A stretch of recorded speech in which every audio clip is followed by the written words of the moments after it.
हरिबोल नित्यसखी माताजी screen share होते का पहा ना तोपर्यंत. हो.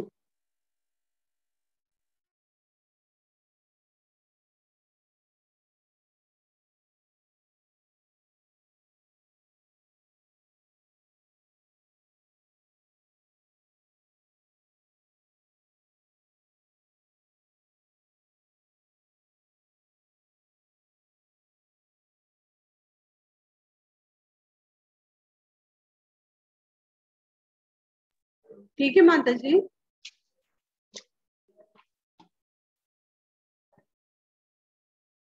स्लाइड शेयर विजिबल है ना.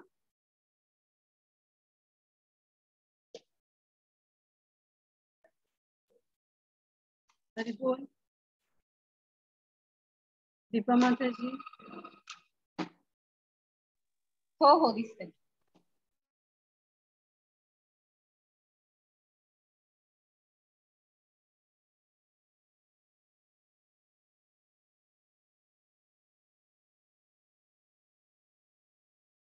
हा बोला.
करूया सुरू.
हरी बोल.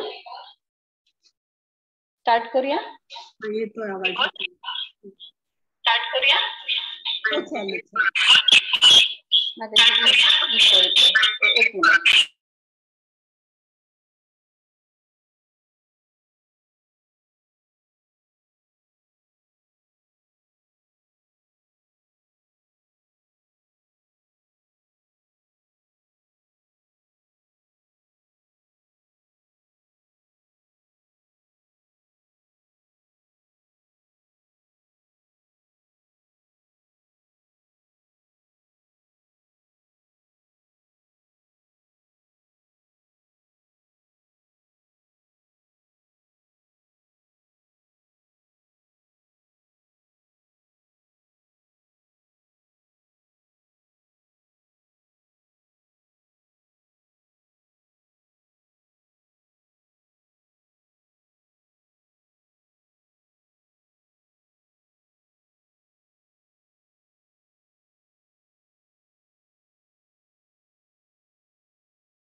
हरे कृष्ण. फार वेळ न घालवता आपण सुरू करूया. पहिल्यांदी प्रेयर्स म्हणूया.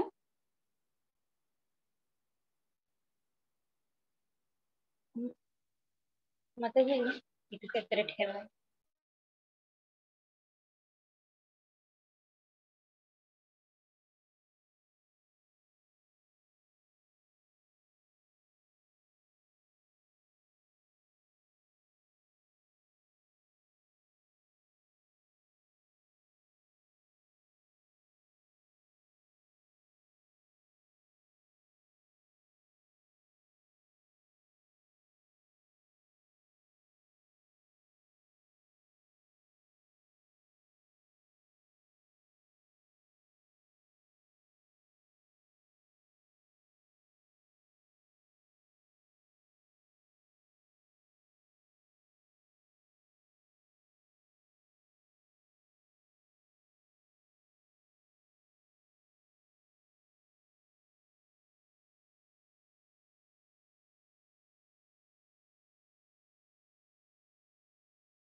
नाही आता दिसतायत त्या.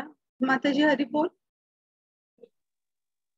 हा माताजी, हा आता अनम्यूट आलाय झालं. आवाज, आता आवाज आलाय. हा नाही मगाशी म्यूट होत होतं, म्हणजे अनम्यूट करू शकत नाही. ठीक आहे, आपण सुरुवात करूया. नाही तर पवित्र लीला माताजींच्या याच्यावर घ्यायचं का? नाही नाही ठीक आहे, रेंज आहे ना, काही प्रॉब्लेम नाही. नाही नाही नाही ठीक आहे.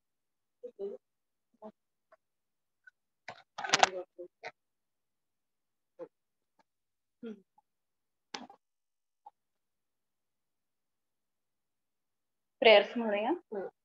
ओम अज्ञानतिमिरान्धस्य ज्ञानाञ्जनशलाकया चक्षुरुन्मिलितं येन तस्मै श्रीगुरवे नमः। श्रीचैतन्यमनोभीष्टं स्थापितं येन भूतले स्वयं रूपः कदा मह्यं ददाति स्वपदान्तिकं। वन्देऽहं श्रीगुरो श्रीयुतपदकमलं श्रीगुरुन् वैष्णवांश्च श्रीरूपं साग्रजातं रघुनाथ सहगण रघुनाथान्वितं तं सजीवं साद्वैतं सावधूतं परिजन श्रीकृष्ण चैतन्य देवं श्रीराधा कृष्णपादान् सहगण ललिता श्रीविशाखान्वितांश्च नमो विष्णुपदाय कृष्णप्रेष्ठाय भूतले श्रीमते भक्तिवेदान्त स्वामिन्नि इति नामिने। नमस्ते सरस्वते देवे गौरवाणी प्रचारिणे निर्विशेष शून्यवादी पाश्चात्य देशतारिणे। जय श्री कृष्ण चैतन्य प्रभु नित्यानंद श्री अद्वैत गदाधर श्रीवासादि गौर भक्त वृंद। हरे कृष्णा कृष्णा कृष्णा हरे हरे, हरे राम राम राम हरे हरे। हरे कृष्णा। तर आजच्या भगवद्गीतेच्या या सेशन मध्ये सर्वांचं खूप खूप स्वागत। तर आपला हा 16वा अध्याय आहे, दैव आसुर संपत विभाग योग। तर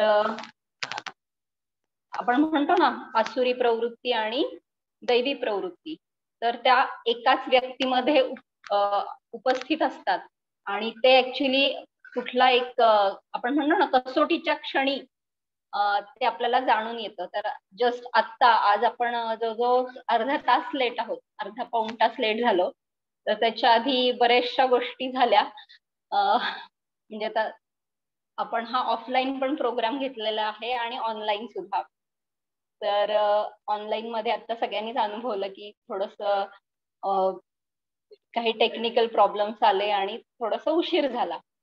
तर त्याच्यामध्ये थोडस माझ्यामधला आसुरी प्रवृत्ती थोडीशी जागृत होत होती, पण समोर असलेले जे श्रोते आहेत त्यांच्या दैवी गुणांमुळं तो माझा आसुरी गुण थोडासा कमी झाला आणि खरोखर म्हणजे भगवंतांनी या गोष्टीची अनुभूती दिलेली आहे। तर एनिवेज एक जरी माझ्यामध्ये ह्या गोष्टी नसल्या तरी सुद्धा एक प्रयत्न करते की भगवंतांनी काय सांगितलेलं आहे या दैव असुर संपद विभाग योगामध्ये। तर ह्याचं आपण जर हे केलं, फोड केली, तर त्याच्यामध्ये दैव म्हणजे दैवी गुण आणि असुर म्हणजे राक्षसी गुण, याच्यामधली म्हणजे दैवी आणि आसुरी स्वभाव काय आहे याचं खरं तर याच्यामध्ये वर्णन केलेलं आहे। तर आपण या दोन्ही गोष्टी सांगण्याची का बरं गरज पडली, तर आपण पूर्वी पाहत होतो की पूर्वीच्या युगांमध्ये किंवा काळामध्ये दैवी लोक किंवा देवता चांगले लोक आणि राक्षसी वृत्तीचे लोक यांचं निवासस्थानच वेगवेगळं होतं। परंतु जसजसं काळ बदलत गेला, कलियुगाचा प्रभाव म्हणा, तर ह्या दोन्ही गोष्टी आपल्या व्यक्तिमत्वामध्ये खरं तर जाणवतात। त्यामुळं खरं तर आपण दैवी गुणामध्ये आहोत की आसुरी गुणामध्ये हे शोधण्यासाठी म्हणून निश्चितपणे आपल्याला या अध्यायाचा निश्चितपणे उपयोग होणार आहे। तर मागच्या अध्यायामध्ये म्हणजे 15व्या अध्यायामध्ये नित्यसखी माताजींनी काय काय सांगितलं होतं याचा आपण थोडक्यात एक आढावा पाहूयात.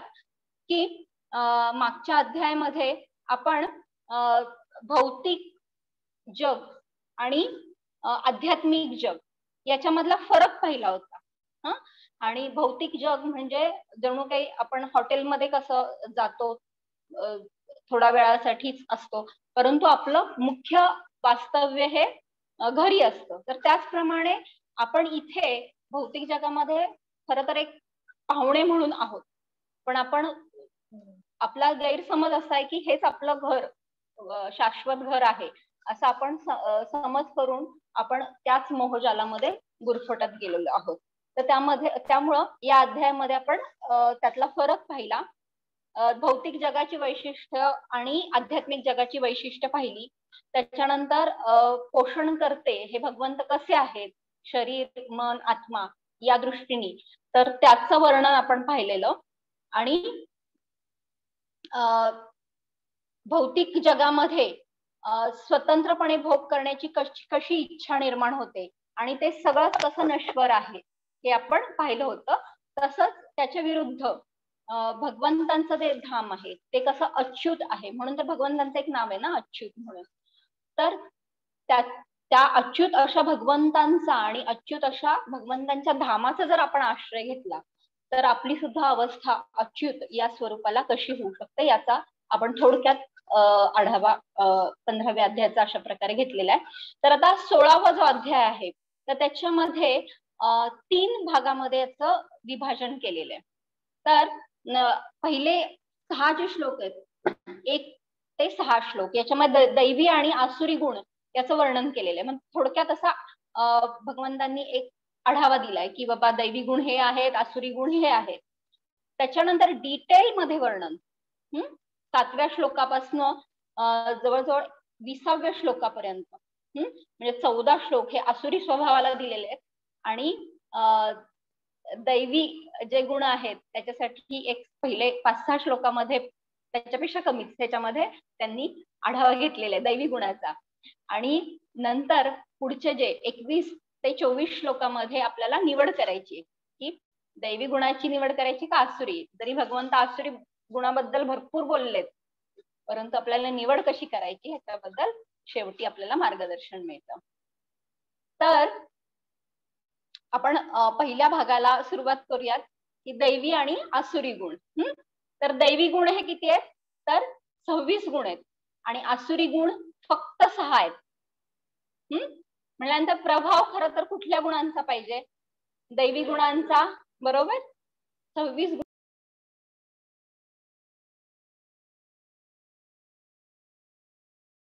माताजी अनम्यूट झाला तुम्ही.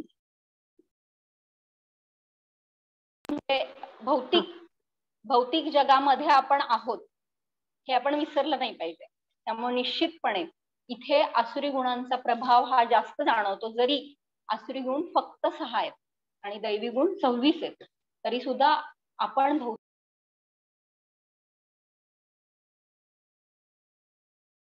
माताजी अनम्यूट करा. माताजी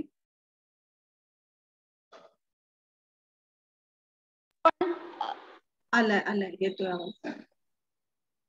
हरी बोल. 5वा श्लोक डायरेक्ट आपण पाहूयात या अध्यायातला. तर भगवंत काय म्हणतात की श्री भगवान उवाच दैवी संपद विमोक्षाय निबंधाय आसुरी मता मा शुचः संपदम दैवीम अभिजातोसी पा.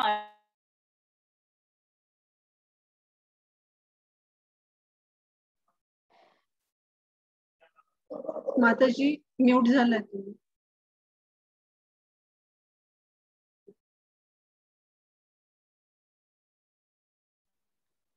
हरी बोल. हरी बोल. सॉरी एक फोन आला होता त्यामुळे डिस्टर्ब. हरी बोल म्यूट झाला. हरी बोल. येतंय ऐकू येतंय का? हा येते, थोडं कमी येत आता. ठीक आहे. तर इथे भगवंत काय सांगतायत अर्जुनाला. नाही अजून लाऊड जवळ घ्या. का बरं?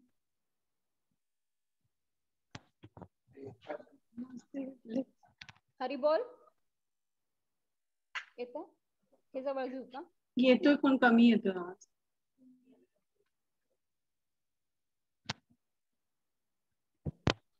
आता कमीच येतोय तरी. अच्छा.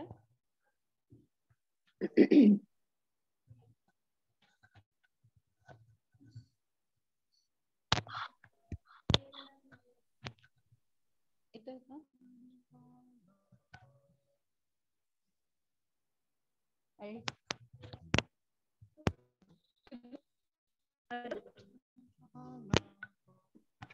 काय वेळ लागेल?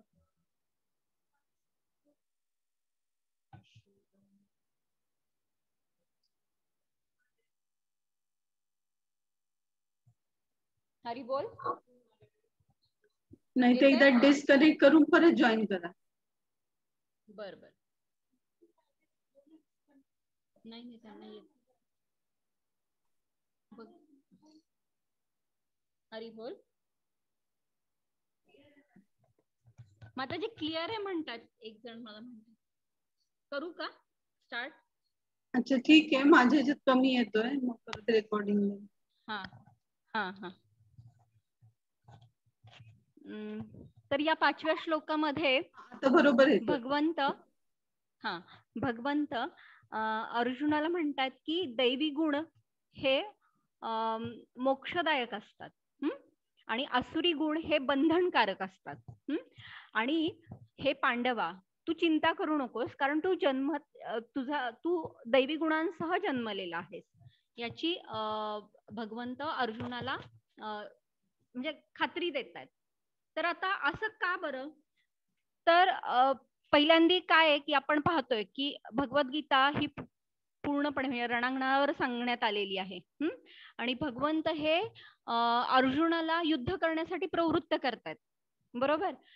आणि अर्जुनाचा सुरुवातीचा जो म्हणजे विषाद आपण बघितला तर त्यावेळी त्यांनी भरपूर कारणं दिलेली आहेत आणि त्याच्यामध्ये कसं हे धर्माच्या विरुद्ध आहे वगैरे या सगळ्या गोष्टींची कारणं. तर त्याच्यातनं आपल्याला दिसतं की अर्जुनाचा हा दयाभाव आहे खरं तर.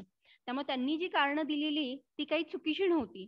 भले नंतर भगवंतांनी एक एक एक एक सगळं खोडून काढलेली आहे, परंतु ह्या ज्या गोष्टी आहेत तर हे महत्वाचं आहे. म्हणजे खरं तर क्षत्रिय म्हटल्यानंतर युद्धासाठी एक आवड असते ना क्षत्रियाची, परंतु इथे मात्र क्षत्रिय असून देखील अर्जुनानी धर्म हे कसं धर्माच्या विरुद्ध आहे असं त्यांची जी काही मतं होती त्यांना पुढे घालून त्यांनी या युद्धाला नकार दिला होता. त्यामुळं हेतू हा फार महत्वाचा आहे. म्हणून दैवी प्रवृत्ती किंवा आसुरी प्रवृत्ती हे खरं तर काय आहेत तर गुण आहेत, बरोबर. 26 गुण आहेत आणि हे आसुरी हे 6 गुण आहेत. आणि हे गुण काय करतात तर खरं तर काहीच करत नाहीत, कारण कर्म ऍक्च्युली कार्य हे कर्मावर ठरतं, बरोबर. गुण स्वतःहून कर्म नाहीत करत, परंतु गुणांच्या आश्रयाने किंवा गुणांच्या आश्रयाने जो तो मनुष्य किंवा ती वनस्पती ही काम करत असते आणि तिचं कर्म आपल्याला दिसतं, बरोबर. आणि त्याच्यावरनं आपल्याला त्या कर्मावरनं आपण त्यांचे गुण हे आपण अनुमान करत असतो, बरोबर. आता इथे खरं तर भगवंत अर्जुनाला हिंसा एक प्रकारे आपण म्हणू शकतो, किंवा युद्ध करायचं म्हणल्यानंतर हिंसा होणारच ना, तर त्याला प्रवृत्त करतायत. परंतु त्याच्या मागचा हेतू काय आहे भगवंतांचा तर धर्माची स्थापना हा हेतू आहे. म्हणून हजारो लाखो लोकांना मारणं हा इथं धर्म आहे. परंतु जर हेतू वाईट आहे तर झाडाचे एक पान तोडणं सुद्धा हिंसा आहे. त्यामुळं हा हेतू फार महत्वाचा आहे आणि यासाठी गुण महत्वाचे राहतात. म्हणून भगवंतांनी खरं तर इथं गुणांचं वर्णन केलेलं आहे आणि अर्जुनाला खात्री दिलेली आहे की तू दैवी गुणामध्ये जन्मलेला आहेस, बरोबर. त्यामुळे हे आपल्या दृष्टीने फार महत्वाचं आहे. त्यामुळे प्रत्येक गोष्टीला हेतू महत्वाचा असतो, हे लक्षात घेणं गरजेचं आहे. तर पुढे आसुरी स्वभावाबद्दल भगवंत सांगणार आहेत. तर इथे आपण एक केस हिस्ट्री म्हणतो ना, केस हिस्ट्री घेऊयात किंवा एक केस टेकिंग घेऊयात. तर श्रीमद भागवतम म्हणजे आता भगवद्गीता झाली ना आपली, तर थोड्या दिवसात होईलच, अजून 2 सेशन झाले की भगवद्गीता पूर्ण होईल. त्याच्यानंतर श्रीमद भागवतम हे जर आपण पाहिलं तर त्याच्यामध्ये लक्षात येईल की भगवद्गीतेमधले जे काही तत्वज्ञान सांगितलेलं आहे तर ते सगळं तत्वज्ञान आपल्याला श्रीमद भागवतामध्ये आपल्याला उदाहरणांसकट आपल्याला एक स्पष्ट होतं. तर एक श्रीमद भागवतम मधलाच हा एक प्रसंग आहे किंवा असे व्यक्तिचरित्र आहेत की ज्याच्यानुसार आपण दैवी आणि आसुरी गुणांबद्दल आपण थोडंसं डिटेलमध्ये जाणून घेऊ शकतो.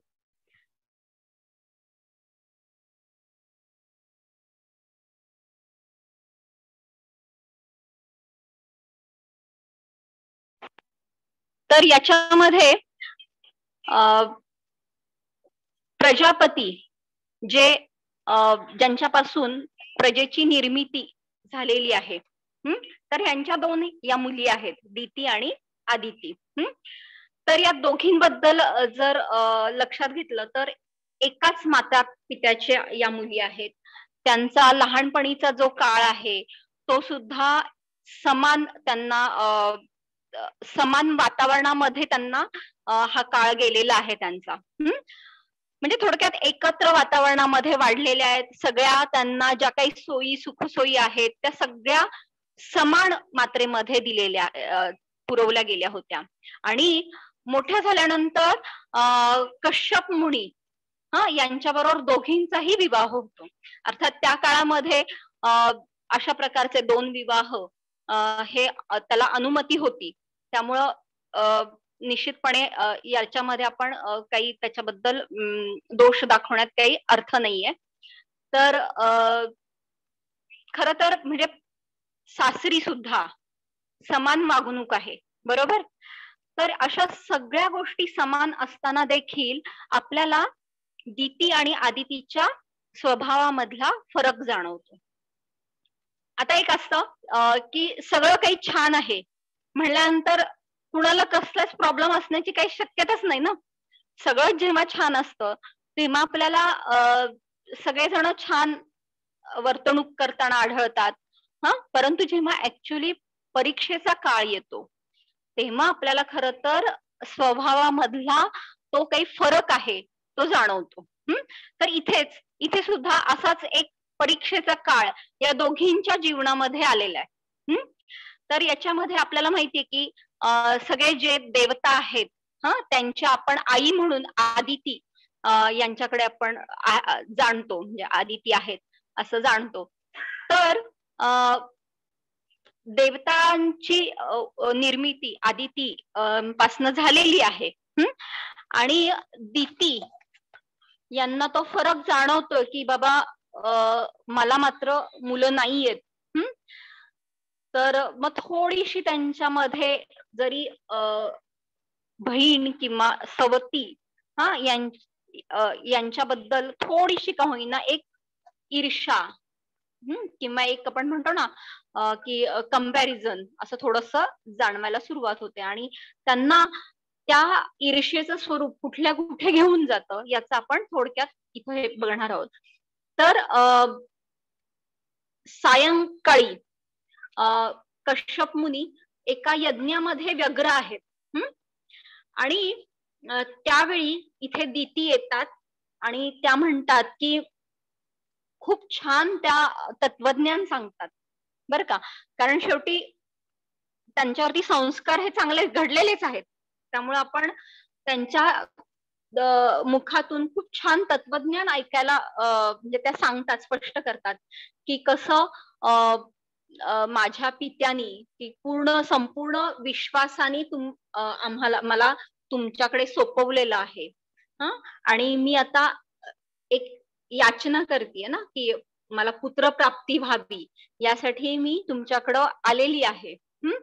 त्यामुळं मला आनंदित करणं हे तुमचं कसं कर्तव्य आहे आणि मी आनंदित झाले तर पती म्हणून तुम्ही सुद्धा संतुष्ट होणार आहात. तर अशा प्रकारची खूप छान त्या फिलॉसॉफी सांगतात. पुन्हा त्याला हे पण सांगतात की मी कशा पद्धतीने तुमची वेळोवेळी काळजी घेतलेली आहे, किंवा मी सगळ्या कशा योग्य पद्धतीने जे काही आचरण करायचं आहे ते सगळं कशा पद्धतीने केलेलं आहे. तर अशा पद्धतीने खूप छान तत्वज्ञान सांगतात आणि त्या पुत्रप्राप्तीची इच्छा व्यक्त करतात.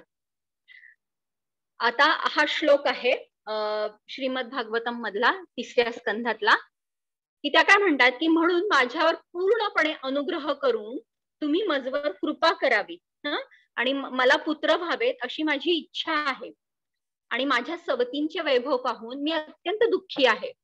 हे कार्य करून तुम्ही सुखी व्हाल. आता याच्यामध्ये खरं पाहिलं तर पतीकडे पुत्रप्राप्तीची इच्छा करणं याच्यामध्ये गैर काहीच नाहीये, बरोबर. परंतु एक लक्षात घेतलं पाहिजे की कुठल्या समयी त्या ही सगळी चर्चा करतायत की ज्यावेळी कश्यप मुनी सायंकाळी एक यज्ञ करतायत आणि त्यावेळी त्या जरी योग्य गोष्ट असेल तरी पण ती अयोग्य वेळी मागतायत. बर, अयोग्य वेळी मागून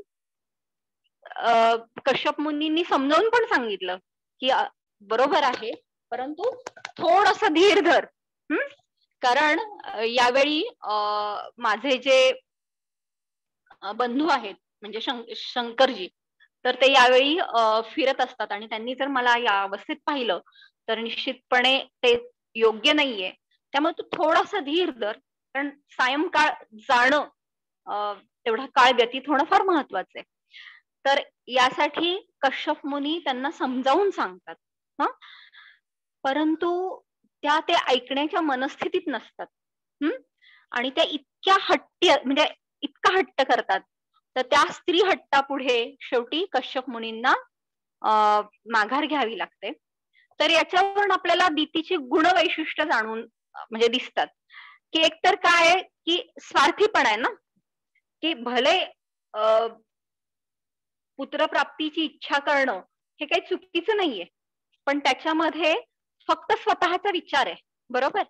त्यामुळे हा स्वार्थी भावना आहे. दुसरं म्हणजे उतावीळ आहेत, की थोडा वेळ सुद्धा त्या थांबण्यासाठी तयार नाहीयेत. त्यामुळे धैर्य नसणं आणि उतावीळ असणं हे पण आपल्याला त्याच्यामध्ये एक गुणवैशिष्ट्य दिसून येतं. आणि कामुक झालेले आहेत, म्हणजे वासनाधीन झालेला आहेत. आणि म्हणजे एक काम हे एक आपल्याला इथे एक लक्षण दिसून येतं. आणि मत्सरी आहेत, म्हणजे पुत्रप्राप्ती कशासाठी हवी आहे त्यांना, तर सवतीचा मत्सर, सवतीप्रती मत्सर झालेला आहे ना, म्हणून मत्सरी भावनेमधनं त्यांना खर तर ही इच्छा त्यांना व्यक्त झालेली आहे आणि त्याच्या त्या अधीन झालेल्या आहेत. आणि खूप छान तत्वज्ञान सांगितलेलं आहे. तत्वज्ञान चुकीचं नाहीये, पण ते कशासाठी आहे, हेतू काय आहे, तर स्वतःच्या फायद्यासाठी आहे, बरोबर. म्हणून स्वार्थी हेतू आहे. त्यामुळे आपण म्हणतो ना, शुगर कोटिंग जरी दिसलं तरी आतला औषध मात्र खूप कडू आहे, हे आपण जाणून घेतलं पाहिजे.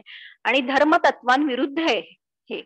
म्हणजे ठीक आहे, आपण एखादा निर्णय कधी कधी चुकीचा घेऊ शकतो, परंतु जर समोरच्यानी ते आपल्याला करेक्ट करून सांगितलेलं आहे की ठीक आहे, त्यांना इच्छा झाली सायंकाळी, तरी सुद्धा कश्यप मुनींनी त्यांना समजावून तरी सांगितलं, हो की नाही, की आत्ताची योग्य वेळ नाहीये किंवा थोडासा धीर धर, सगळे हे सांगितलं तरी सुद्धा त्या ऐकायला तयार नाहीयेत.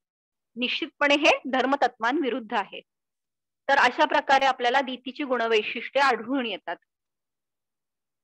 तर आता याच्यावरून आपल्याला आसुरी स्वभावाबद्दल निश्चितपणे एक आढावा मिळतो की कशा प्रकारे स्वार्थीपणा, उतावीळपणा, वासना, मत्सरी स्वभाव किंवा तत्वज्ञान जरी छान असलं तरी हेतू जर स्वार्थी असेल तर ते कसं चुकीचं राहतं. आणि धर्म किंवा शास्त्र, वचन, गुरु यांचं ऐकणं न ऐकणं हे सुद्धा कसं आसुरी स्वभावात येतं. तर ह्याचं आपल्याला एक इथे जाणून घेऊ शकतो आपण. तर त्याच्या आता दुसरी केस आदिती आहेत. तर 8व्या स्कंदामध्ये याचं वर्णन येतं की खूप सारी तपश्चर्या केल्यानंतर म्हणजे काही काळ लोटला गेलाय आणि ती तपश्चर्या किंवा ती तपस्या संपवून जेव्हा कश्यप मुनी आदितीच्या आश्रमात किंवा घरी येतात, तेव्हा त्यांना असं दिसतं की आश्रमामध्ये असं खूप उत्साही वातावरण अजिबात नाहीये. एक आपण म्हणतो ना उदासीनता जाणवतीये, किंवा आदिती सुद्धा अशा खिन्न होऊन बसलेल्या आहेत किंवा खूप छान तयार होऊन नाहीत बसलेल्या. तर एकंदरीत असं वातावरण पाहून कश्यप मुनी म्हणतात की कश्यप मुनींना हे जाणवतं की अरे आनंदी किंवा उत्साही वातावरण नाहीये. तर कश्यप मुनी मग त्यांना विचारतात की काय झालं.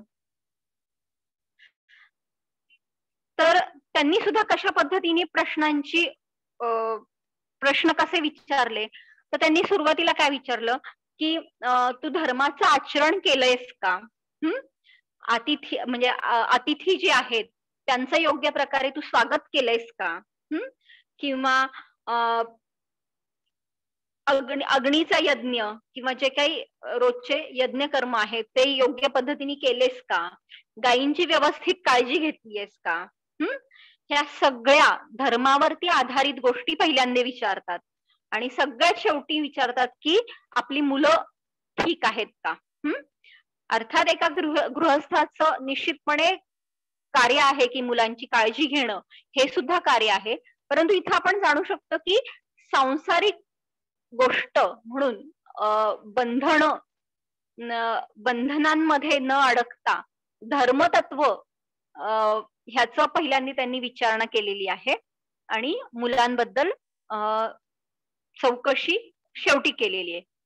तर याच्यातनं फक्त एवढंच जाणून घेऊयात की जरी आपण सांसारिक स्थितीमध्ये आपल्याला खूप सारी नाती निभवायची आहेत, निश्चितपणे ते चांगल्या पद्धतीने निभवायची आहेत, परंतु अडकणं किंवा मोहजालात अडकणं किंवा संसारामध्ये गुरफटून जाणं हे मात्र आपण करणं योग्य नाहीये. कारण आपण सुरुवातीला पहिल्या श्लोकामध्येच पाहिलेलं आहे की धृतराष्ट्र सुद्धा पुत्रप्रेम दाखवतायत ना, परंतु ते कसं आंधळ पुत्रप्रेम आहे.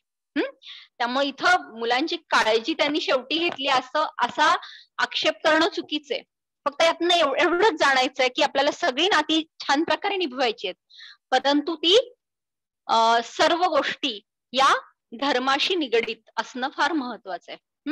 किंवा एक सेवा म्हणून करणं हे खूप महत्वाचं राहतं.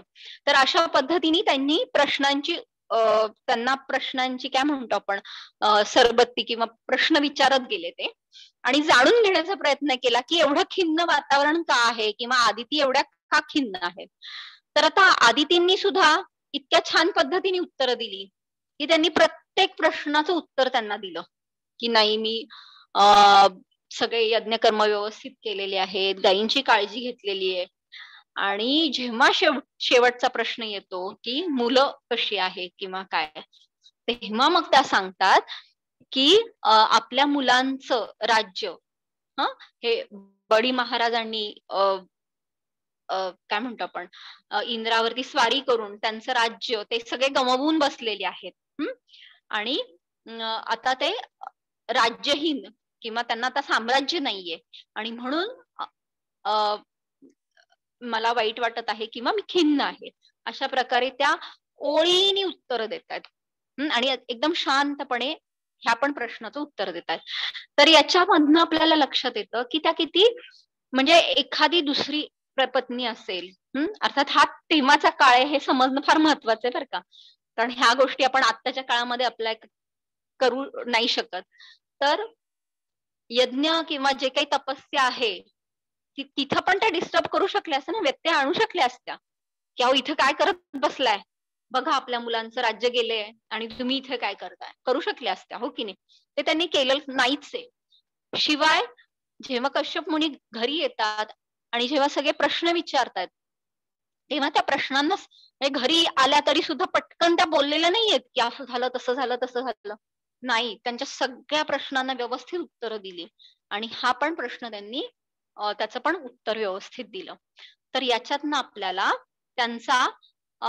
त्यांचे गुण वैशिष्ट्य जाणून म्हणजे दिसतात की त्या कशा निस्वार्थी आहेत, कर्तव्य दक्ष पत्नी आहेत, संयमी आहेत बरोबर. अशा कुठं उतावीळ नाहीत झालेल्या, स्थिर चित्त आहे म्हणून तर ओळीने उत्तर दिली. बरोबर, स्थिर चित्त आहेत आणि मत्सरापासून मुक्त आहेत. म्हणजे याच्यामध्ये त्यांनी असं नाही सांगितलं की बाबा पटकन की तुम्ही त्या बळीराजाला हे करा ते करा, असं नाही सांगितलं. मत्सरापासून मुक्त आहेत आणि धर्मनिष्ठ आहेत. अशी आपल्याला गुणवैशिष्ट्य आदितींची दिसून येतात. म्हणजे ही दैवी गुणवैशिष्ट्य आहेत.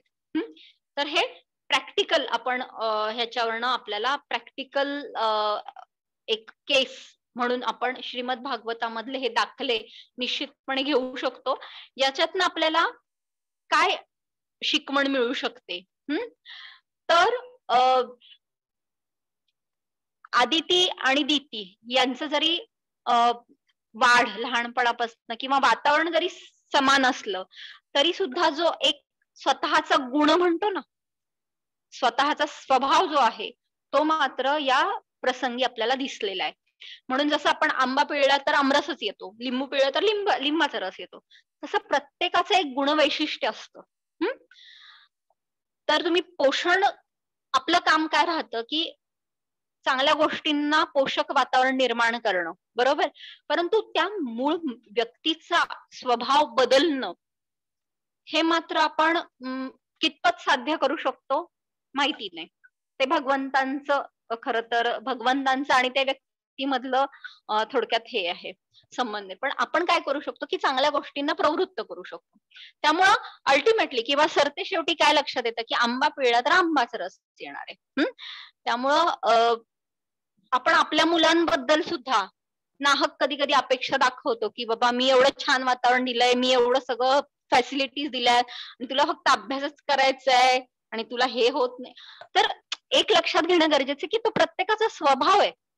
तर तो बदलणं आपल्याला कितपत शक्य आहे माहिती नाही. ते भगवंतांचा आणि त्या व्यक्तीमधला तो संबंध आहे. बरोबर. तर याच्यातनं आपल्याला ही एक शिकवण मिळते. तर पुढे जाऊयात आपण की आता हे सगळं झालं. मग आता ह्या दोघी पण एक इच्छा मागतायत, म्हणजे वर मागतायत किंवा इच्छा व्यक्त करतायत कश्यप मुनींजवळ.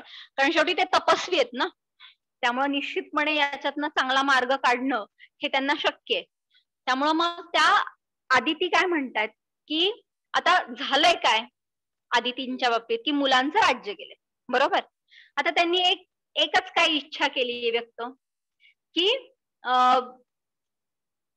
माझ्या मुलांचं राज्य परत मिळू देत, एवढी एकमेव इच्छा त्यांनी व्यक्त केलेली आहे. बरोबर. म्हणजे झालेल्या गोष्टी परत मिळाव्यात एवढी एकच सामान्य आणि ती बरोबर इच्छा. पण त्याच्यासाठी ह्यांनी केलं, मग त्यांना त्या बळीराजाला काहीतरी तुम्ही करा असं काही सांगितलं का? नाही. बरोबर. तर दितीने काय इच्छा व्यक्त केली? आता दितीच्या बाबतीमध्ये एक सांगायचं, एकतर गर्भसंस्कार म्हणून फार मोठा संस्कार आपल्या शास्त्रांमध्ये वर्णन केलेला आहे. त्याचं आपण डिटेल कधीतरी पुढे बघूयात.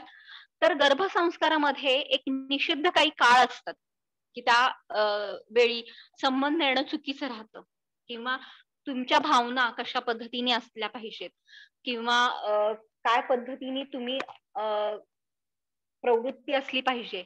आणि एक कृष्ण भक्त किंवा त्याला प्रवृत्त करण्यासाठी म्हणून आत्मा नवीन एक जीव निर्माण म्हणजे आपल्या ह्याच्यातनं होणं आणि त्याला आपल्याला भक्त बनवायचं आहे. अशा पद्धतीने जर आपण योग्य भावना ठेवून जर गर्भाधानची इच्छा केली तर त्याच्यामध्ये भगवंत म्हणतात अशा पद्धतीचं कर्म म्हणजे मी आहे असं भगवंत आपल्याला भगवद्गीतेमध्ये सांगतात. परंतु इथे काय झालंय, इथे आसुरी प्रवृत्ती आहे, मत्सर आहे दितीच्या बाबतीत. आणि सायंकाळी जो निषिद्ध काळ आहे, खर तर सायंकाळ हा यज्ञ कर्म किंवा संध्या समय आपण दिवे लागणीची वेळ म्हणतो. तर अशा काळामध्ये तिने ही इच्छा व्यक्त केलेली आहे आणि जे सगळं धर्माच्या विरोधी आहे. त्यामुळं ती तेव्हाच कश्यप मुनी त्यांना सांगतायत की तुला जे काही ट्विन्स किंवा जे काही जुळे मुलं होणार आहेत तर ते आसुरी प्रवृत्तीचे असणार आहेत आणि त्यांचा म्हणजे विष्णूंच्या तर्फे त्यांचा वध घडवून आणला जाणार आहे. तर ह्याच्याबद्दल ते सूचित करतायत. त्यामुळे खरं तर इथं चूक पूर्णपणे दितीची आहे. आणि पुढे जाऊन हिरण्याक्ष यांना इंद्राद्वारे हे होते, मृत्यू पावतात. नंतर हिरण्यकश्यपू हा आपल्याला नरसिंह भगवंतांच्या द्वारे आपण हे बघतो. तर खर तर ह्या दोन्ही मुलांचं मृत्यू हा याला मूळ कारण कोण आहे तर दिती स्वतः आहेत, हो की नाही. परंतु इथे फक्त त्या काय पाहतायत की इंद्राणी माझ्या मुलाला मारलं, बरोबर. त्यामुळे इथं काय त्या इच्छा व्यक्त करतायत की इंद्राला मारणारा अमर असा मुलगा मला प्राप्त व्हावा, अशी त्या इच्छा व्यक्त करतात आणि ती कश्यप मुनींना बोलून दाखवतात. तर इथे सुद्धा असा वर देतायत की इंद्रा असा वर मागतायत त्या की इंद्राचा वध करू शकेल असा अमर पुत्र मला व्हावा. आणि अशा पद्धतीने ह्या दोघींच जे इच्छा आहे किंवा वर मागण्याची वर जो मागितला त्याच्यामधनं सुद्धा त्यांचा दैवी आणि आसुरी गुण आपल्याला इथे दिसून येतो. तर आता इथे मग कश्यप मुनी या दोघींना वेगवेगळी व्रत सांगतायत. याच्यामध्ये आदितींना ते पयोव्रत जे केवळ 12 दिवसांचं आहे आणि त्याच्यामध्ये ते काय म्हणतात की दूध पिऊन, पय म्हणजे दूध, तर ते घेऊन तुम्ही भगवंतांची आराधना करा, भगवंतांच्या म्हणजे श्रीकृष्णाची आराधना करा. तर अशा प्रकारचं सिंपल त्यांनी एक त्यांना हे दिलेलं व्रत सांगितलंय. तर मग अशा पद्धतीने त्या भगवंतांची आराधना करतात जे पयोव्रत आहे. आणि दितींना मात्र पुसंवण व्रत सांगतात. तर याच्यामध्ये 1 वर्षाचं ते सांगतात आणि त्याच्यामध्ये व्रत कसं आहे तर सिंपल आहे की म्हणजे काय की जे भोजन करण्याच्या आधी हात स्वच्छ धुवून घेणं किंवा गायींची पूर्ण काळजी घेतल्यानंतर मग स्वतः भोजन करणं, किंवा अशुभ गोष्टी कुठल्या न करणं किंवा स्वच्छ वस्त्र परिधान करणं, अशा ज्या आपण म्हणतो ना की छोटे छोटे जे आपण लहान मुलांना पण सांगतो ना की अशा पद्धतीने वागायला पाहिजे, तशा पद्धतीने जे सदाचार आहेत, ज्या साध्या साध्या गोष्टी आहेत ते सांगतात ते आणि असं वर्षभर करायला सांगतात. आणि ते म्हणतात की ह्याच्यामध्ये चूक करू नकोस.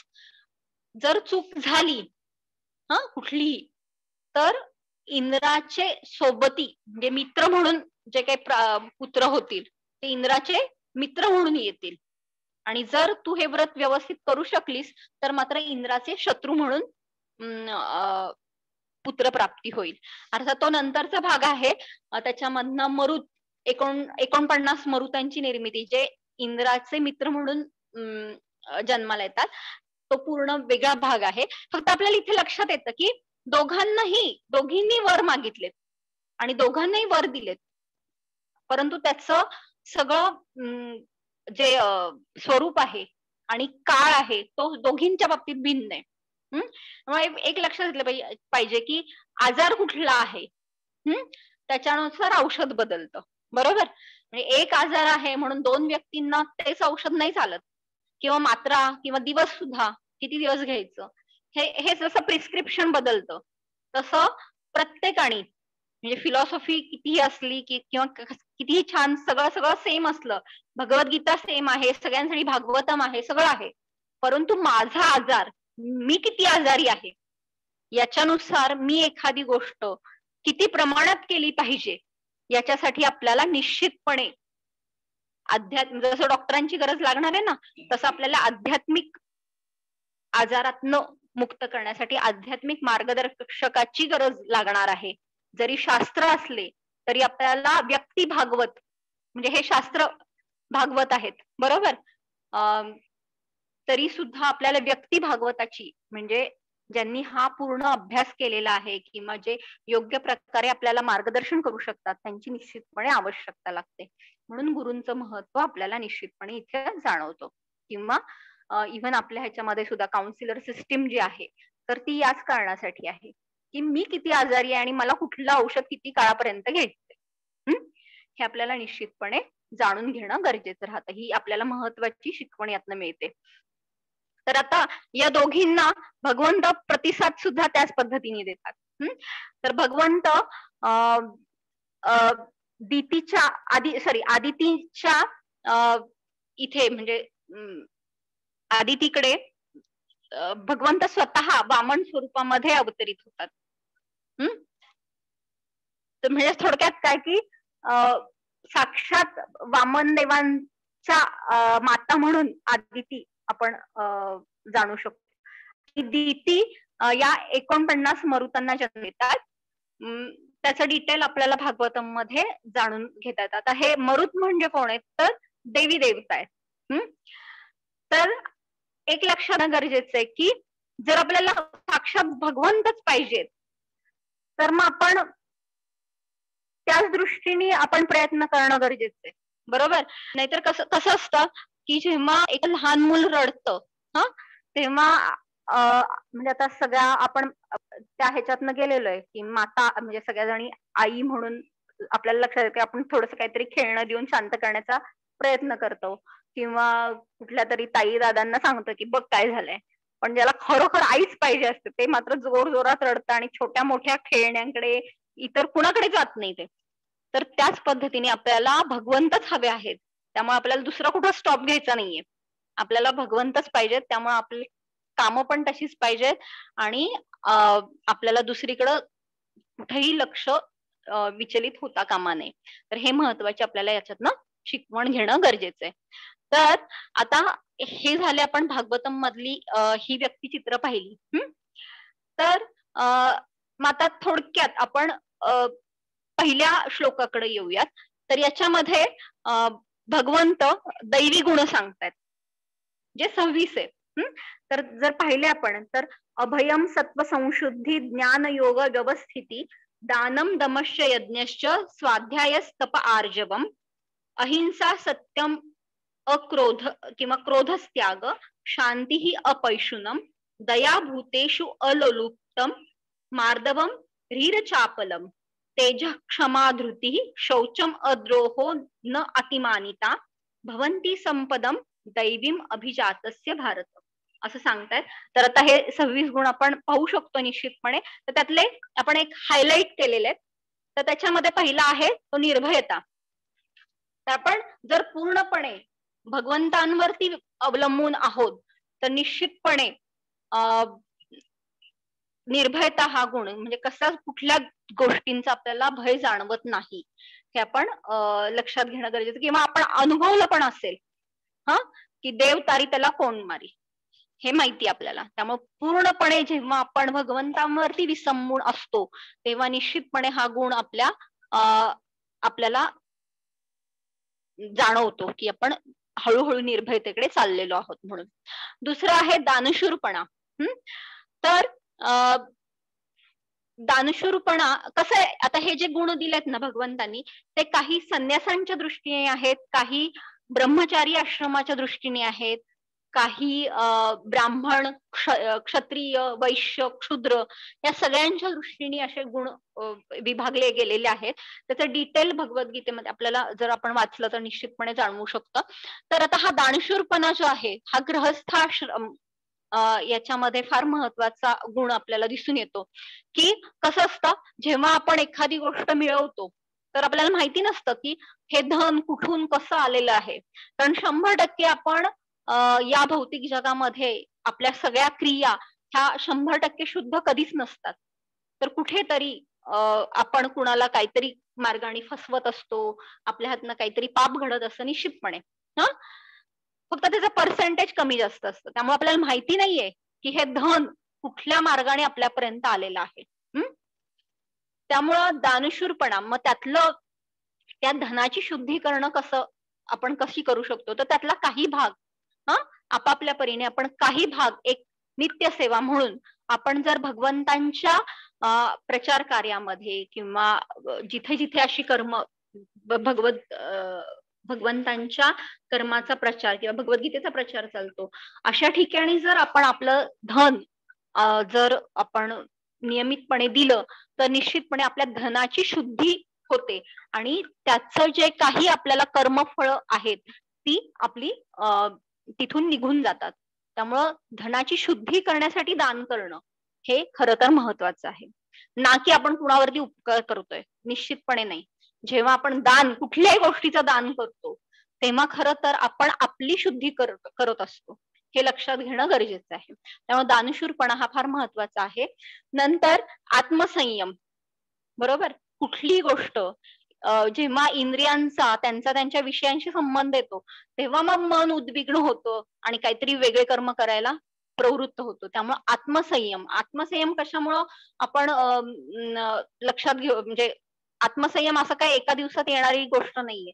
तर त्याला एक साधना, जर आपण नियमितपणे एक ठराविक साधना करत राहिलो, जसं हरिनाम जप आहे किंवा वाचन आहे, श्रवण आहे, किंवा भगवंतांच्या मूर्ती पूजा, तर ह्या सगळ्या साधना आहेत ना, तर ह्या सगळ्या गोष्टींमुळे एक प्रकारचा आत्मसंयम तयार होतो, की मी घरामध्ये स्वयंपाक केलेला आहे, तर भगवंतांना तो दाखवल्याशिवाय मी तो प्रसाद म्हणून मी घेणारच नाहीये. हे जेव्हा ते थांबण्याची प्रवृत्ती येते, तेव्हा तो आत्मसंयम आपोआप निर्माण होतो. मग हॉटेलमध्ये बाहेर गेल्यानंतर जरी छान वास आला तरी पण आपण प्रवृत्त नाही होत. त्यामुळे ह्या गोष्टी अशा एक दिवसात येणाऱ्या नाहीयेत, पण साधनेद्वारे निश्चितपणे आपण त्या गोष्टी आत्मसात करू शकतो. कारण शेवटी कसं आहे, दैवी आणि आसुरी जरी गुण असले तरी एक लक्षात घेणं की संस्कारोही गुणांतरा, म्हणजे काय की संस्कार केले ना, जे आपण 16 संस्कार आहेत किंवा आपण ह्या साधना, हे सुद्धा संस्कारच आहेत ना. तर असे जर आपण नियमितपणे प्रामाणिकपणे करत राहिलो तर निश्चितपणे आपण आपल्या गुणांमध्ये परिवर्तन करू शकतो. त्यामुळं आपल्याला एक निश्चितपणे हा काय म्हणतो आपण, आशावाद हा बाळगू शकतो आणि मग हळूहळू आपल्या मध्ये हा आत्मसंयम येणं आपण त्याची अपेक्षा करू शकतो. त्याच्यानंतर आहे साधेपणा. आता साधेपणा म्हणजे असं नाही की बाबा, बऱ्याचदा कसं होतं की मी बाबा साधी आहे, ह्याचा सुद्धा आपल्याला गर्व येतो. बरोबर आहे ना. तर साधेपणा म्हणजे काय, तर मी आतमध्ये जी आहे तीच मी बाहेर आहे. बाहेरून एक आतून एक अशी डुप्लिसिटी किंवा दांभिकपणा नाहीये. स्वच्छ, ट्रान्सपरन्सी, ज्याला पारदर्शकता, जे तर पारदर्शकता असणं, याला म्हणायचं साधेपणा. भले मी चिडकी आहे, भले मी माझ्या स्वभावामध्ये चिडकेपणा आहे, पण मी दाखवते पण आणि आतमध्ये पण आहे, की उगाच असं ढोंग नाही करत.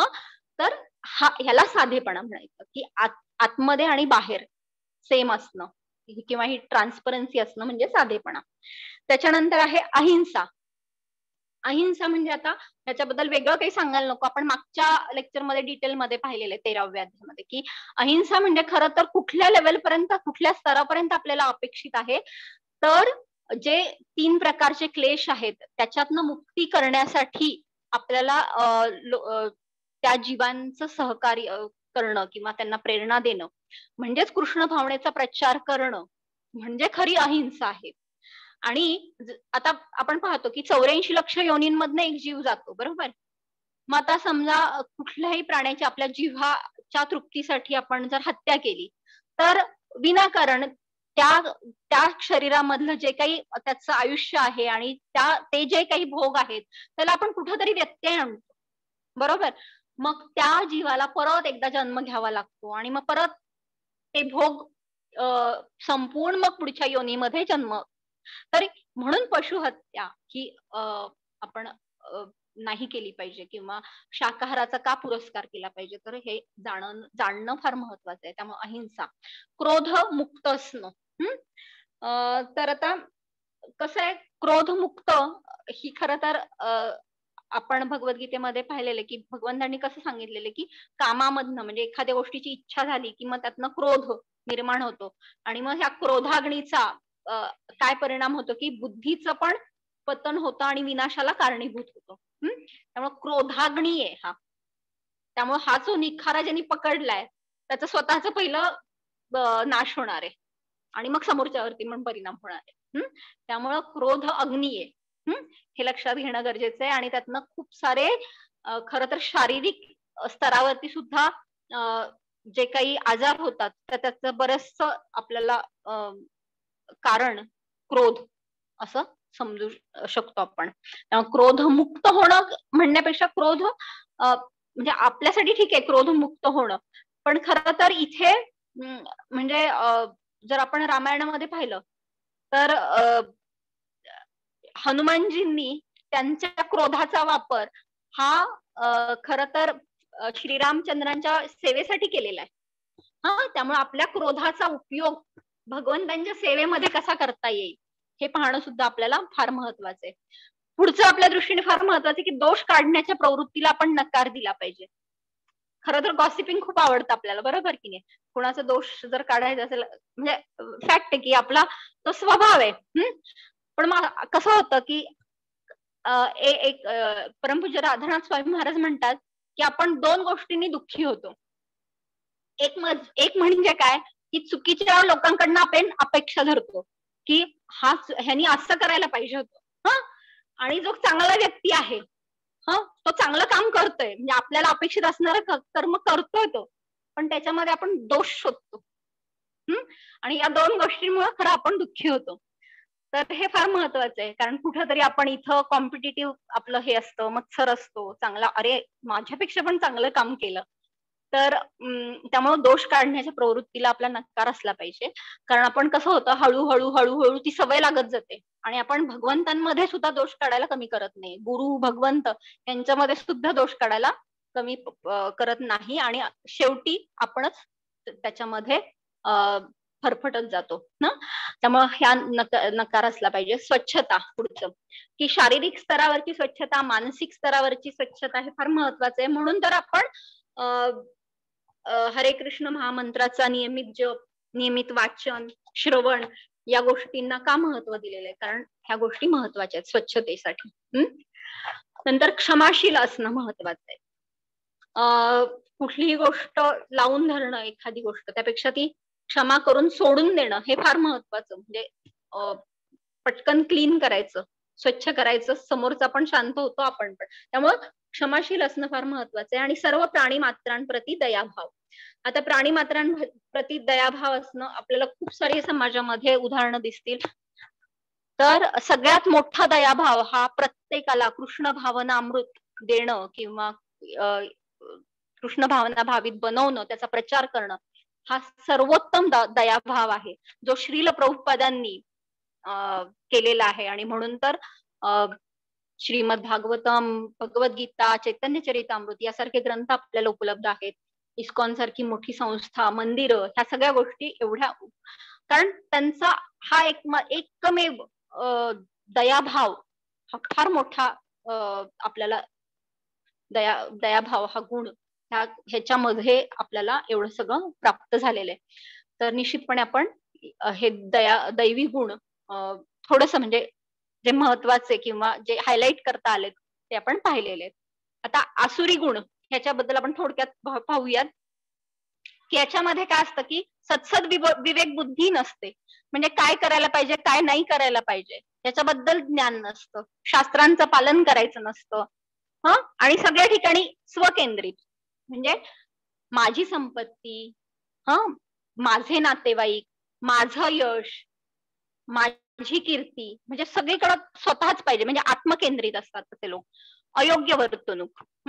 आणि कसं असतं, जेव्हा ह्या स्वरूपाच्या म्हणजे काम, क्रोध अशा स्वरूपाच्या ह्या गोष्टी असतात किंवा आपण जेव्हा स्वकेंद्रित असतो तेव्हा मग आपण म्हणतो ना की कुठल्याही मार्गाने हे झालंच पाहिजे, मग तो योग्य असू देत नाही तर अयोग्य. मग त्यामुळे हे अयोग्य वर्तणूक या समाजामध्ये सुद्धा आपण, म्हणून तर लॉ किंवा या सिस्टीम आलेल्या आहेत ना, न्याय प्रणाली त्याच्यासाठीच आलेली आहे की अयोग्य वर्तणूक, काही गोष्टी समजून सांगून होतात, काही गोष्टींना शिक्षा द्यावी लागते. तर अशा पद्धतीचे आसुरी गुणामध्ये हे अयोग्य वर्तणूक येतं. असत्यता म्हणजे थोडक्यात खोटं बोलणं आणि अस्वच्छता, बरोबर. तर अशा पद्धतीने हे आसुरी गुण असतात. तर त्यांचं काय तत्वज्ञान असतं, तर भगवंत नाहीयेत असं तत्वज्ञान असतं आसुरी प्रवृत्तीचं. आणि सगळा जो त्यांचा कुठलंही काम असतं ते स्वकेंद्रित असतं. कर्म हे नियमबाह्य असतात. आणि बुद्धीमध्ये एक दर्प किंवा गर्वाची भावना असते. आणि त्याचा सगळ्याचा परिणाम म्हणून काय होतं, तर ते असे लोक चिंताग्रस्त असतात किंवा सतत एक कुठल्या तरी विचलित स्वरूपाचे असतात किंवा सतत एक अँझायटी म्हणतो ना, सतत काहीतरी चिंता, शास्त्रांचं पालन करत नाहीत, किंवा मुक्तीचे जे काही मार्ग आहेत ते अवलंबत नाहीत. आणि याचा सगळ्याचा परिणाम काय होतो की अशा स्वरूपाच्या लोकांना शेवटी त्यांचं अधःपतन होतं. बरोबर, अधःपतन होतं आणि त्यामुळे नीच नीच अशा योनींमध्ये ते वारंवार जन्म घेतात आणि सतत दुःखी स्वरूप त्यांना म्हणजे दुःख प्राप्त होतं. त्याविरुद्ध म्हणजे जे दैवी गुण आहेत ते लोक काय करतात की आत्मसाक्षात्कारासाठी कार्यरत असतात आणि शास्त्रांचं पालन करतात. त्यामुळं काय की त्यांना मुक्तीचा मार्ग हा मोकळा होतो आणि सर्वोच्च ध्येय प्राप्ती म्हणजेच भगवंतांची प्राप्ती ही मिळते. त्यामुळे प्रत्येकाला आपल्याला निवड करण्याचा अधिकार आहे, जे आपल्याला शेवटच्या 21व्या श्लोकापासून सांगितलेलं आहे. तर हे सांगण्याचं कारण काय की भगवंतांनी काय सांगितलेलं आहे की नरकाची 3 द्वार आहेत. तर त्याच्यासाठी भगवंत 21व्या श्लोकामध्ये म्हणतात की त्रिविधम नरकस्य इदम द्वारम नाशनम आत्मनः काम क्रोधस्तथा लोभस्तस्मात् एतत् त्रयम त्यजेत. काम, क्रोध, लोभ ही नरकामध्ये जाण्याची 3 द्वार आहेत आणि प्रत्येक बुद्धिमान मनुष्याने यांचा त्याग केला पाहिजे, कारण या तिन्हींमुळे आत्म्याचा विनाश होतो, असं भगवंत 21व्या श्लोकामध्ये सांगतात. तर आपण म्हणजे आता 3रा भाग, शेवटचा भाग पाहतोय 21व्या श्लोकापासून. तर प्रत्येकास निवड करण्याचा हा अधिकार आपण पाहिला की कशा पद्धतीने, म्हणजे 2 निवड आहेत आपल्या पुढे. शेवटी प्रत्येक ठिकाणी आपल्याला 2 चॉईसेस असतात, कारण हे जग द्वंद्वानी परिपूर्ण आहे. त्यामुळं आपल्याला योग्य म्हणजे दैवी गुणांचा जर अंगीकार करून मोक्षाचा मार्ग निवडायचा असेल तर निश्चितपणे आपलं जे अंतिम ध्येय आहे भगवंतांची प्राप्ती आणि भगवत धामाची प्राप्ती जी शाश्वत आहे, आणि तिथे जाऊन आपल्याला भगवंतांची आणि भगवंतांच्या भक्तांची सेवा करायची आहे. ही झाली अंतिम ध्येय प्राप्ती. आणि दुसरं आहे की नाही, मला शास्त्रांबद्दल मी मानतच नाहीये, शास्त्रांबद्दल मला अजिबात आस्था नाहीये, मी माझ्या म्हणण्याप्रमाणे जगणार आहे. लहरी काय आपण म्हणतो ना, बऱ्याच ठिकाणी असतं बघा, कारच्या मागे माय लाईफ माय रूल्स, बरोबर. तर तसंच लहरी वागणं असेल तर निश्चितपणे दुःख प्राप्त होणार आहे आणि निश्चितपणे आपलीच अधोगती होणार आहे. तर आता या श्लोकामध्ये इथं भगवंत काय सांगतात की काम, क्रोध आणि लोभ हे 3 नरकाची द्वार आहेत. कारण मूळ तिथं सुरू होतं ना. आता दिती आणि आदितीच्या बाबतीत आपण पाहिलेलं आहे की सगळं छान असताना सगळंच छान होते ना, दोघी एकमेकींची शेवटी बहिणी आहेत त्या आणि दोघींवरती संस्कार पण त्याच स्तरावरचे झालेले आहेत. परंतु केवळ काय की काम, लोभ ह्या गोष्टी आहेत ना, त्यामुळे काय झालं, इच्छा प्राप्त झाली. ती इच्छा पूर्ण नाही झाली की क्रोध आला आणि मग त्यातनं कुठल्या कुठे अधपतन झालं ना, किंवा कुठल्या कुठे ते सगळं प्रवास झाला, हे आपण पाहू शकतो. तर निश्चितपणे आपण असं नाही म्हणू शकत की बाबा मी दैवी आहे, असं नाहीये. तर एखादा कुठलाही कसोटीचा क्षण जेव्हा येतो तेव्हा मी कुठल्या गोष्टींची निवड करतेय, त्यातनं मी दैवी गुणांमध्ये काम करतेय की आसुरी गुणांमध्ये काम करतेय, आणि त्यावेळेस ते कर्म हे आपल्याला अधपतन करणारं ठरणार आहे की उन्नत करणारं ठरणार आहे, हे ठरतंय. त्यामुळे हे फार महत्वाचं आहे आपल्या दृष्टीने. तर आता इथे हा महत्वाचा शब्द आहे की भगवंत काय म्हणतात की आत्मविनाशनः. आता भगवंत दुसऱ्या अध्यायात काय म्हणतायत की आत्मा हा अविनाशी आहे, बरोबर. की त्याला वाऱ्याने सुकवलं नाही जाणार किंवा अग्नीद्वारे त्याचा दह जळलं नाही जाणार आहे, किंवा कुठल्याच म्हणजे पंचमहाभूतांचा त्याच्यावरती कुठलाच परिणाम होणार नाही, अशा पद्धतीचं अविनाशी आत्मा म्हणतात. आणि इथं मात्र म्हणतात की आत्मविनाशनः. असं का म्हणत असावेत, तर आत्म्याचा पण स्वतःचा गुण आहे ना. काय आत्म्याचा गुण? सत चित आनंद. पण आपण एवढी सगळी कामं करतोय आसुरी प्रवृत्तीमध्ये की त्या आत्म्याला बिचाऱ्याला स्वतःचे गुण दाखवण्यासाठी वेळच देत नाहीये. म्हणजे तो आत्मा हा सूक्ष्म शरीराने आवृत्त आहे, त्याच्यानंतर स्थूल शरीराने आवृत्त आहे, तो आत्मा आपल्या अहंकाराने आवृत्त आहे. त्यामुळं आत्म्याचा स्वतःचा गुण सच्चित आनंद हा आपल्याला दिसून येत नाही. बरोबर? कुठल्याही गोष्ट चांगली असली तरी जेव्हा ती आवरित होते तेव्हा लक्षात घेतलं पाहिजे की तो आजार आहे. थोडक्यात काय, म्हणजे सोप्या भाषेत सांगायचं म्हणलं तर हा सच्चित आनंद आत्मा हा भौतिक जगामध्ये 84 लक्ष योनींमध्ये युगानुयुग विविध शरीरांमध्ये तो फिरत आहे आणि त्यामुळं त्याचं जे शाश्वत असं स्थान आहे तिथपर्यंत तो पोहोचलेलाच नाहीये. आणि म्हणून इथं आत्मविनाशन हा असा शब्द या दृष्टीने जाणणं फार महत्वाचं आहे. बरोबर? त्यामुळं हे फार महत्वाचं आहे आपल्या दृष्टीने. तर याच्यामध्ये आपण निश्चितपणे कुठल्या पद्धतीची निवड करणं गरजेचं आहे हे आपण ठरवू शकतो आणि तो निवड करण्याचा अधिकार हा प्रत्येकाला आहे. आणि ही निवड योग्य होणं हे फार महत्वाचं आहे. बरोबर? आणि त्या दृष्टीने जी आपण वारंवार सांगतो की दैवी गुण हे आपल्यामध्ये कसे आत्मसात करणं आपण गरजेचं आहे, तर त्यासाठी म्हणून आपण नियमितपणे साधना आणि सेवा दोन गोष्टी जर आपण सततपणे करत गेलो, साधनेमध्ये हरे कृष्ण कृष्ण कृष्ण हरे हरे, हरे राम राम राम हरे हरे, या नामजपाचा नियमित ठराविक संख्येमध्ये नामजप करणं, हा एक साधनेचा प्रकार आहे की ज्याच्यामधनं आपल्या मनावरच जी काही धूळ आहे, बुद्धीवरची धूळ आहे, ही सगळी साफ होण्यासाठी मदत होईल आणि खरोखर भगवंत आणि आपला काय संबंध आहे तो आपण एक निर्मळपणे एक पाहू शकू. तर या दृष्टीने ही साधना महत्वाची आहे. दुसरं म्हणजे सेवा. तर आता सेवा म्हणजे काय, तर आपण जे काही कुठलंही कर्म करत असू तर ते जर सेवा भावनेमध्ये केलं तर निश्चितपणे आपल्याला त्या कर्माचं फळ, मग ते चांगलं असू देत नाही तर वाईट असू देत, ते भोगण्यासाठी या परत भौतिक जगामध्ये परत यावं लागणार नाही. बरोबर? तर म्हणून आपण जर आपलं कुठलं कर्म म्हणजे मी छान का पाहिजे, तर भगवंत गोपिकांचा भाव होता की त्या खूप छान असं सजून तयार असायच्या का, तर भगवंतांनी जर माझ्याकडे पाहिलं मी छान आहे आवरलेला आहे म्हणून मग भगवंत खूप, त्यांच्या प्रत्येक मध्ये हा भाव आहे की भगवंत कसे संतुष्ट होतील. त्यामुळे आपल्या प्रत्येक कर्मामध्ये जेव्हा हा भाव असेल की मी स्वयंपाक करणार आहे तर तो प्रसाद भगवंतांसाठी करणार आहे आणि तो प्रसाद मी माझ्या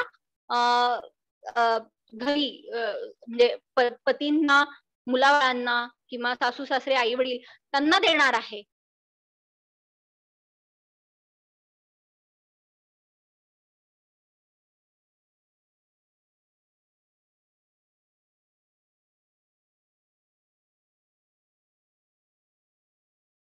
हरिपूर दीपा माताजी.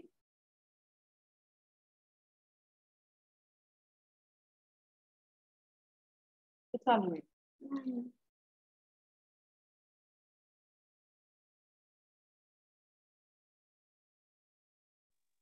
बोल. हा नेट गेलं होतं.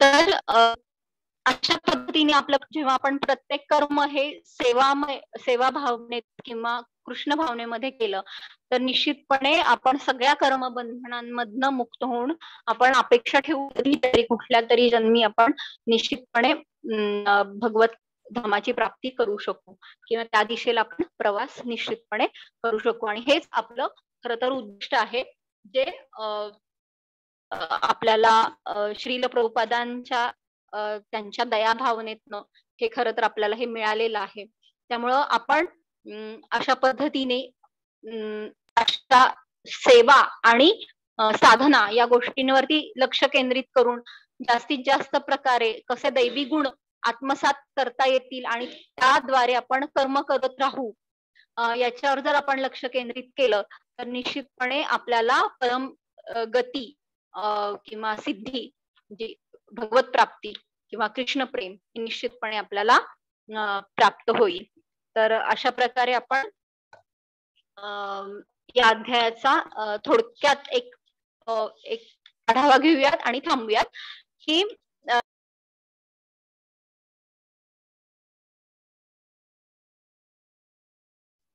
रेखा माताजी परत डिस्कनेक्ट झाला.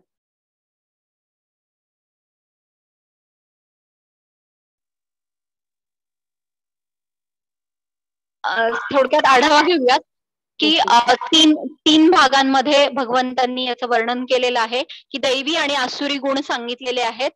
दैवी गुण 26 आहेत आणि आसुरी गुण हे 6 आहेत, परंतु तरी आसुरी गुण हे प्रभावशाली आहेत आणि दैवी आणि आसुरी गुण हे खरं तर आपल्याला एका परीक्षेच्या काळामध्ये निश्चितपणे दिसून येतात, परंतु प्रत्येक गुण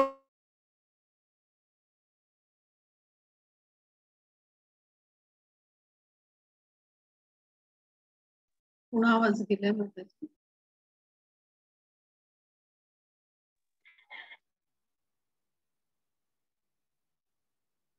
तर दैवी गुण हे प्रभावशाली बनण्यासाठी आपल्याला म्हणजे सगळेच गुण हे संस्काराने निश्चितपणे आपण बदलवू शकतो. तर हा आशावाद ठेवून आपण 3 नरकाची द्वार तर आपण निश्चितपणे आपल्यासाठी नाही आहेत, परंतु आपल्याला कृष्ण भावनेमध्ये प्रचार म्हणजे उन्नती करण्यासाठी आपल्याला सगळ्यांना बरोबर घेऊन जायचंय. त्यामुळे आपण जास्तीत जास्त दैवी गुणांचा स्वतः अंगीकार तर करतच आहोत, प्रयत्न करत आहोत, आणि इतरांना सुद्धा आपण अशा पद्धतीची प्रेरणा देऊयात आणि अशा पद्धतीने आपण हा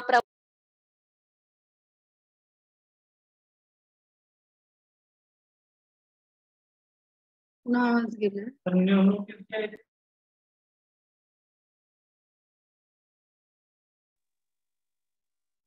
तर अशा पद्धतीने आपण हा दैव आसुर संपद विभाग योग पाहिला आहे.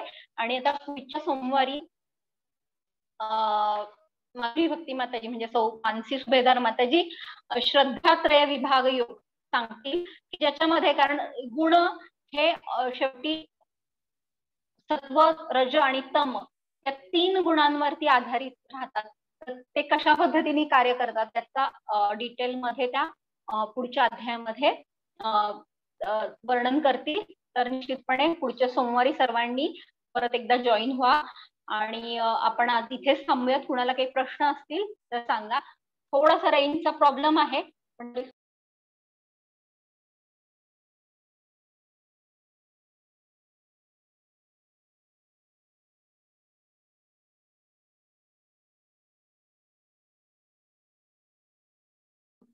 अनम्यूट केलंय.